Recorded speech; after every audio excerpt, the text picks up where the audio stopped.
A situation. Officer William climbs onto a picnic table. Someone hands her a megaphone so she can be heard over the din. Folks, she yells, listen up. We've got a handful of animal control workers coming over, but several roads are already flooded, and the weather guys are saying Gus is going to take his sweet time. Meantime, park supervisors call in more help, but only if your workers can get here safely. The unmistakable roar of a big cat rolls over us like slow thunder. "Any more tranq guns, Officer Williams?" asks the park director, who just arrived. "Three in reserve," she answers. "Nets?" "We have a dozen." "Okay, then." Officer Williams's radio crackles. I can hear more shouting and more barking dogs. "Shelter's flooding," she says. "Yeah, that's happened there before," the director says. "Usually just a foot or two of water." "Okay, public safety is where we start." Officer Williams wipes rain from her forehead. "We need to get the word out that these animals are on the loose." "Of course," says the director. "We have protocols in place, but we need to be careful how we word this. People might overreact. Might—" "Ma'am," a firefighter interrupts, "I see a python in my backyard. I'm sure as heck gonna overreact." "First things first," says Officer Williams. "Triage in the main office. Check wreckage for any survivors, human or animal. Fan out with the tranq guns. Get an inventory on how many animals are loose." I wonder how it's possible that Officer Williams can seem so composed. The air reeks with fear, from animals, birds, people, from me. And yet she doesn't seem worried about herself, just other people. Weird, the way some humans stick their necks out for others. Doesn't make a whole lot of sense, does it? Again, the crackle, the hiss, the barking. My ears perk up. For a minute. Was that a familiar voice? Maybe someone I know is in the slammer. "I'm going to the shelter at the elementary school," Sarah says. Her hands are trembling, but her voice is firm. "To look for George and Julia, just in case." She strokes my head, and I'm happy to let her. I wonder if I should tag along with her, see if I can help out, now that I know Ivan and Ruby are safe. Hiss, crackle, meow, bark. I hear it again. My ears go on alert. My body goes rigid. No, it's impossible. Never. Some barks you never forget. One place. I know what I have to do. Despite the turmoil all around me, the noises, the smells, the fear, the confused humans, the frantic animals, despite my worry about Julia and George, I know there's one place I need to be. A split second. I wanted to tell Ivan and Ruby, but Ivan is still being poked at by the rhymes with pet threat. Although, comes to think of it, she doesn't seem like much of a threat. In a movie, she'd be one of the good guys.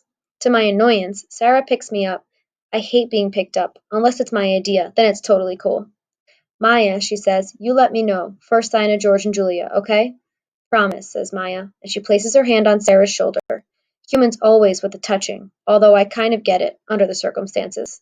"You can't take Bob to the school shelter. They're not allowing any more pets," Maya points out, "and the animal shelter is flooding, it sounds like. Why don't you leave him here? I'll put him in my office. He'll be safe." "No way is that on my agenda." Sarah nods. "Good idea." She starts to hand me over, but hesitates when she realizes Maya still has a meerkat wrapped around her neck. It's just a split second, but a split second is all it takes to escape when you're Bob, untamed and undaunted. On my way. "Bob!" Sarah cries. "Grab that dog!" Maya yells. I spent a good part of my life running from a certain guy named Mac, and I still have my moves. I twist and spin and dip, and before you can say yes sirree Bob, they've given up. I backtrack, slip under a bench, and make my way to Ruby. "Ruby," I whisper, "I gotta go. Something important's come up. You and Ivan see if you can find George and Julia." "I want to come," Ruby says, stomping her right front foot in a huge puddle. "You need to keep an eye on Ivan," I say. "Make sure Kenyani doesn't drive him too loco with her sobbing. I'll be back before you know it." I don't wait for an answer. I'm off into the wild, into the world filled with wind and rain, with wolves and alligators, with a voice that could rip my heart in two. Part 3. Looking. I Ivan was used to ask me what I did when I wasn't hanging out at Exit 8 Big Top Mall and Video Arcade.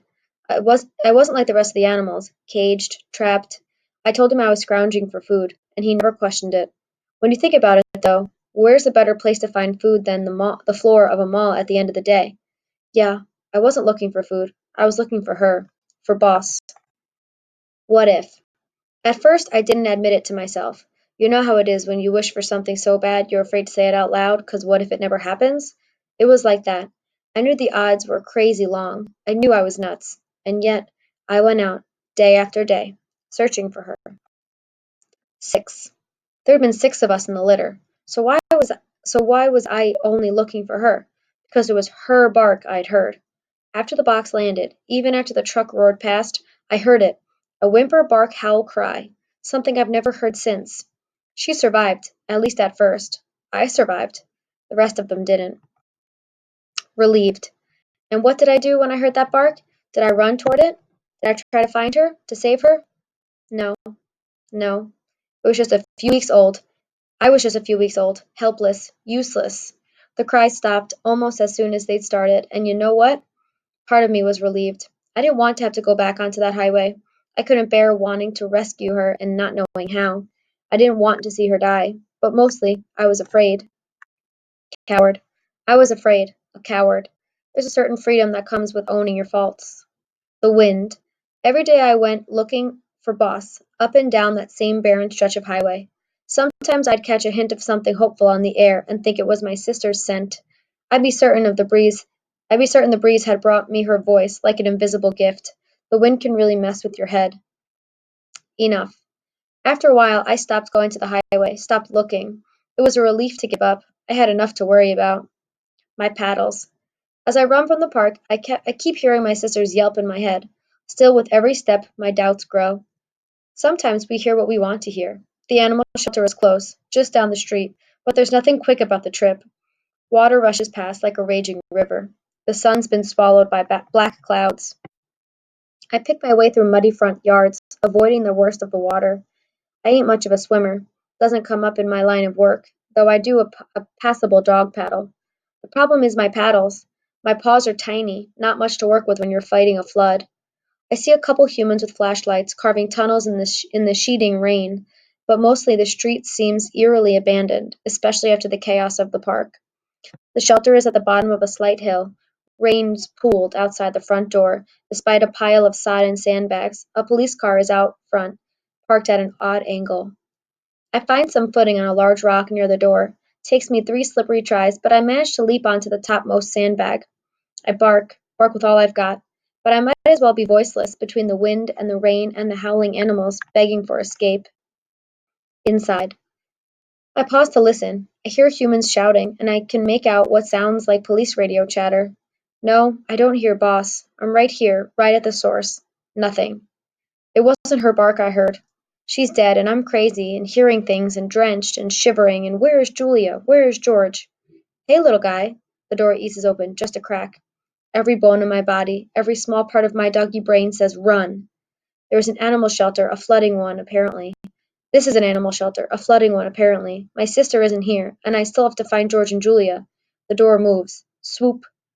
The loop comes down around my neck so fast that for a moment I don't know what it is. It's like a cowboy's lasso, the kind in old western movies I used to watch with Ivan. But this lasso is at the end of a long metal handle, and at the end of the long metal handle is a man. Stay calm, buddy. The man eases me, gently but firmly, off the sandbags and through the door. I'm inside the bow wow big house, the hound pound, the pet pokey. Oops. The return of Snickers. The man pulls me along with his lasso. I decide not to argue. We enter a small room stacked with animal-filled metal cages, and I'm assaulted by howls and hisses. The cold water on the floor sloshes as we walk, just skimming my belly. As bad as my smeller is, I instantly pick up on one distinct odor. It's like the world's worst perfume, the kind old ladies emit, the kind people spray on their dogs to camouflage their lovely dog stink, the kind Snickers wears. I catch a glimpse of her in an upper cage, bedraggled bow in her droopy hair. Snick baby, fancy meeting you here, I say. You look good behind bars. Harebrained, she replies. Hey, calls a rabbit 2 cages down. Watch your language. Mac couldn't deal with you? I ask Snickers. He brought me here because he thought it would be safer. Seems he may have been mistaken, I say.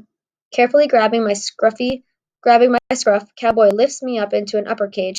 He pulls the lasso loose and shuts the barred door. I'm not happy, but it's a relief to be out of the noose. Oh, great, another one? Calls a woman wearing tall rubber boots. She pauses in the doorway. I thought we were turning people away. People, yes, says Cowboy, but this pup came solo. Tick-tocks, folks, said an older, ruddy-faced officer. He's holding a radio in one hand and a flashlight in the other. You're running out of time. We hear ya, but first we've got to move everybody who's lower level, Boots sigh. Last hurricane we had 2 feet to deal with. I swear they're getting worse. Climate change, says the officer. What are you going to do? More than what we're doing, says Boots. That much is for sure. I'll move the dogs from room 2, Cowboy offers. There are only a couple on the bottom level. We're out of the cages, though. We'll have to double up. Put that little female in with the new guy, says Boots. They look like twins. I'm shivering, and it's not because I'm cold. I press my hurt nose to the metal bars. I smell something. I do. I hear something. I do. Cowboy returns, dog in his arms. A bark. That bark. The door to my cage opens. Hey, I say automatically, even as my heart is already whispering the truth to me. They call me Bob. They call me Boss, says the voice, but by now I know, of course I know, and I'm howling with joy. Alive. Thunder claps, shutters fly, windows rattle, water rushes, dogs whimper, cats howl, people yell, and all I could hear is my sister's voice. Catching up. We lick each other, sniff, yelp, circle, wrestle. Neither of us was ever the touchy-feely sort, but sometimes you just gotta let it all out. Wow, says Cowboy watching us. You'd think they knew each other. Tough. Boss isn't anything like I remember. She's scrawny and flea-covered. Her left ear has a big notch in it. Her fur is dull. Her body is scarred. Her tail cut short. I'm afraid to ask how that happened. She's clearly had it tough. Really tough. I thought I heard your bark, I say, but then it stopped. Figured I was crazy. I was napping. In this chaos, I ask? I can sleep anywhere. It's a gift. Boss nibbles on a toenail. Funny thing is, I was having a dream about you. Must have caught a whiff of you in my sleep. I can't stop staring. Boss, here, with me. What? She asks when she catches me looking at her. I was just wondering, I say, about your life. Do you have, anybody? You mean like humans? Nope. She gives a little flick of her stubby tail. Never have, never will. You've been on your own this whole time? I flash my cushy bed I flash on my cushy bed, my lovely food bowl, the way everyone knows just how I like my ear scratches. Yep. How'd you end up here? I was out scrounging for food. Just had another litter, and I was tired, off my game. Animal control got me. She licks a nasty cut on her front paw. Wait, my ear pricks up. So you have puppies? That would make me an uncle, a dog uncle, on top of being an honorary elephant uncle. Had the last batch 7, maybe 8 weeks ago. She scratches at a flea.